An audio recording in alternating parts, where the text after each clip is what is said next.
यहाँ पर आपको आम खबर से आगाह करते चले, जाली पीर ने अपनी एक साथी के साथ मिलकर 2 मासूम बच्चियों की इज्जत तार-तार कर दी। यहाँ पर आपको आम खबर से आगाह करते चले, जाली पीर ने अपने एक साथी के साथ मिलकर 2 मासूम बच्चियों की इज्जत तार-तार कर दी। मजीद तफसीलात से आगाह करते हुए आपको बताते चले, जाली पीर ने एक साथी के साथ नशेआवर अशिया खिलाकर 2 मासूम बच्चियों से 2-3 माह तक ज्यादती करता रहा। एक दिन ज्यादती के दौरान एक बच्ची को होश आने और शोर मचाने पर मुलजिमान की बच्चियों को धमकियां।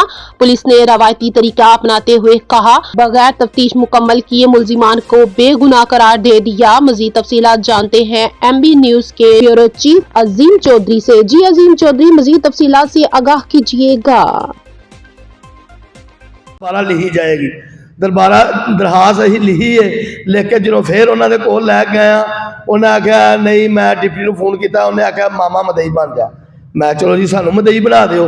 तो मैं कहा बंदा जो फड़ के लिया वो कितने जे यार, तेनों उस SHO के लफाज ने, ढिल्लू के अफलाल के लफाज ने कि असी बंदा फड़ के लिया है ना, बंदा अं मौजूद कर लाँगे, तेनों इस गल कि अं बंदे रख के की करते, वो बंदा बीमार सी, अं उन्होंने रख के उन्होंने अपने गल पवा लेंदे। जी, मैं आज मौजूद हूँ लाहौर प्रेस क्लब में और मेरे पास मरीज के से आई हुई ख़वातीन मेरे साथ हैं। जाली पीर ने दम करने के बहाने 2 बच्चियों के साथ नशावर कुछ चीज़ पिलाकर इनको उनके साथ ज़्यादती की। ऐसे लोगों को कैफरे किरदार तक पहुंचना चाहिए। उस सिलसिले में ये लोग लाहौर प्रेस क्लब में अपनी आवाज़ पहुंचाने के लिए यहाँ पे आए हैं। दम वाला किसी ने दसिया सी कि दम करेगा तो तेरे घर के हालात भी बेहतर हो जाएंगे, तेरिया बेटियां भी अपने घर सही रहनगियां, इन्हां दे रिश्ते भी अच्छे हो जाएंगे। तो जा वो इस सिलसिले च गई हाँ, वह साढ़े घर आना जाना बने आ, साढ़े घर आंदा रहा, यही कहता रहा तू मेरी आपा है, तू मेरी भैन है, यह मेरिया बेटियां ने, इन्हां दे अच्छे रिश्ते हो जाएंगे, मैनू दुआ देनगियां कि अपने घर खुश रहनगियां।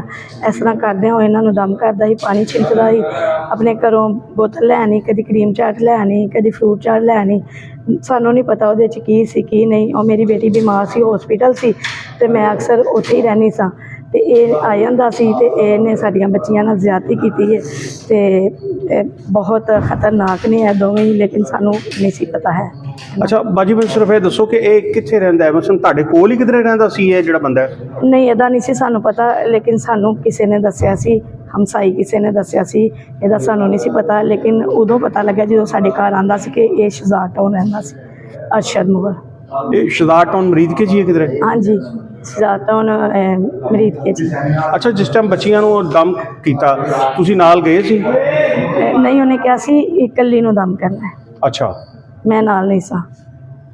तो फिर बच्चियां ने तुहानूं आके दसिया? नहीं, बच्चियां ने मैनू नहीं दसिया, मैनू नहीं पता। नहीं, फिर जिस टाइम बच्चियां नाल उन्हें ज्यादती की है, जुल्म किया, तो तुहानूं फिर बेटियां ने दसिया?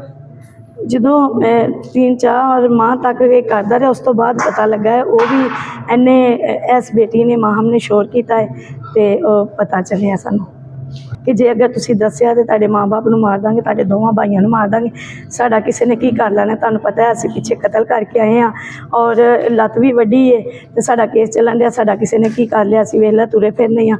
अगर तुसीं किसी ने दसिया तो तुसीं तुहानूं इन्ना बदनाम कर देंगे, तुसीं किसी नूं मूँह वहाण दे लायक नहीं रहोगियां अगर जे तुसीं किसी अपनी भैन भरा नूं या किसी नूं दसिया ते। अच्छा, तुसीं इहदे खिलाफ थाने गए या पर्चा होया, FIR हुई है? हाँ जी, FIR हुई है, पर्चा होया, लेकिन फड़िया नहीं किसी ने।